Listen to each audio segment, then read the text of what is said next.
Hello, physics students. This is Quill here. Just giving a little example problem. This is one we may or may not have gone over in class. Don't know as this is I'm recording this before class, but this is just a good little example of a rotational velocity and acceleration problem. It's a triple acceleration problem. Analyzing a scene from the movie Avengers. This is the first Avengers from 2012. And, well, we'll just roll the clip.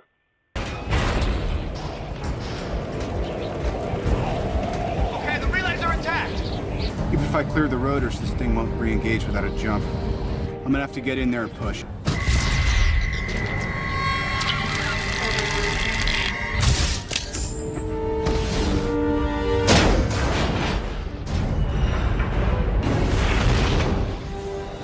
Dark, we're losing altitude. Yeah, noticed.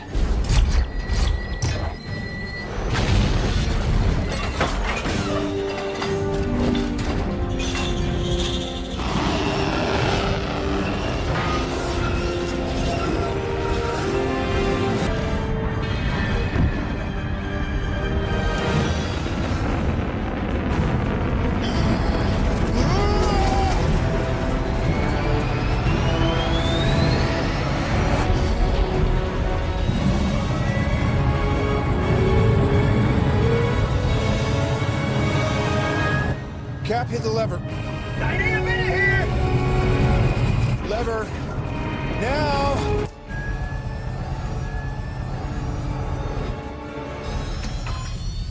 Uh-oh.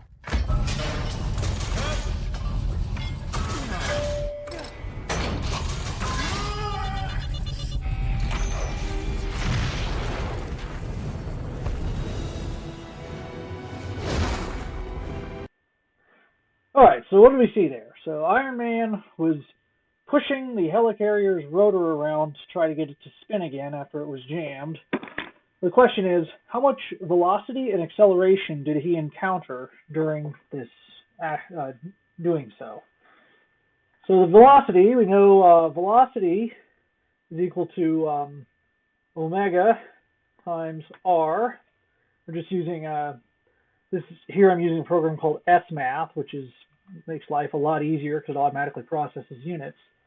We also know that acceleration, centripetal, is equal to v squared over r, which we can simplify if we look at a sub c is equal to, if we plug in our this equation, we get that's omega times r squared over r.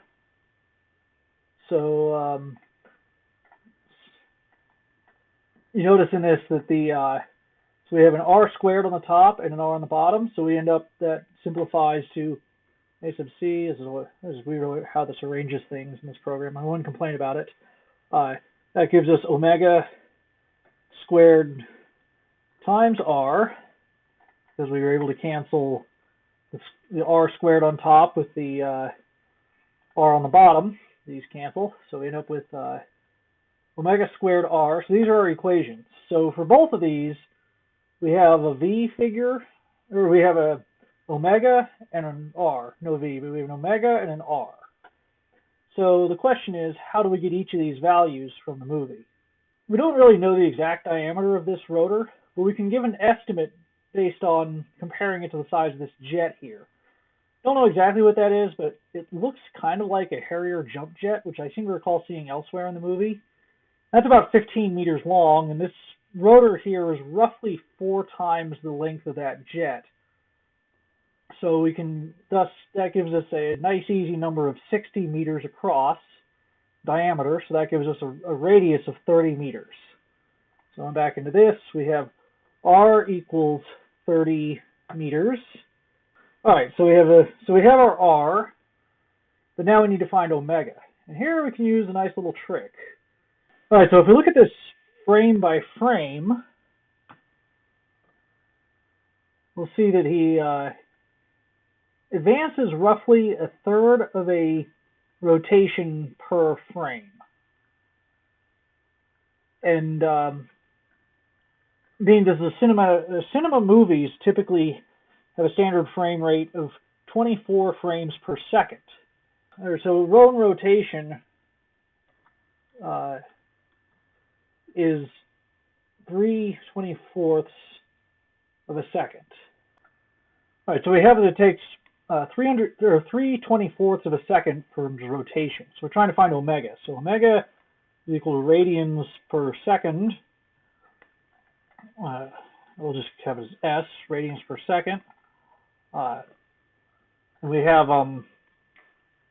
so we know that an radian equals 2 pi rotations. So we can thus get omega is equal to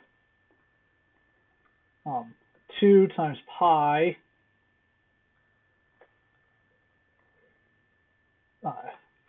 divided by that, so we'll flip this over, so that would be 24 divided by 3 seconds, 1 over seconds, so that would be 24 by 3 times second.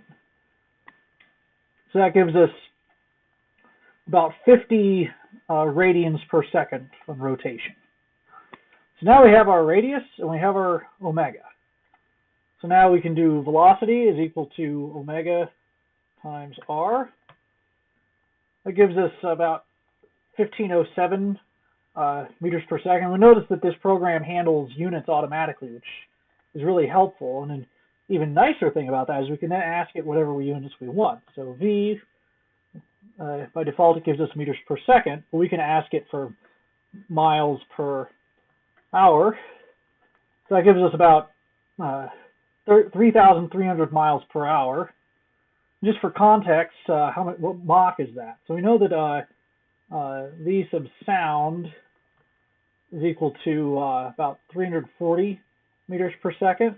If we divide our velocity by V sub sound, we get a velocity, or we get about Mach 4.4, which is faster than any manned aircraft that's ever been built, at least that we know of. So we've seen Iron Man's suit fly supersonic and chase after F-22s in other Iron Man movies. So we know he can go supersonic, but still a Mach 4 seems a little bit of a stretch. Don't really know what he's capable of, but now let's look at the acceleration. So scrolling down a little bit, so we have A sub c is equal to omega squared times r. So that gives us 75,798 meters per second squared. So that means, and let's just compare that with gravity. So just see A sub c, again, we can just ask it for whatever units we want. So if I ask for gravitational acceleration, so that gives us 7,729 G units. 7,729 times gravitational acceleration. We don't know how much Tony Stark, I'm just thinking of Tony himself, not the Iron Man suit. Don't know how much he weighs, but let's give an estimate of 180, mass is equal to 180 pound mass. And that automatically is set to automatically give outputs in SI, so that translates to 81 kilograms. So let's see how much that force ends up being. We know that obviously force is mass times acceleration, so force is equal to mass times A sub c. Gives us this number, I'll translate it into kilonewtons. Just for ease, that's almost 6,200 kilonewtons. Let's ask for that in pounds. Since I know we don't usually use pounds in this class, but I feel like it's just easier for people to grasp since that's what most of us use a lot. So, let's ask for pound force.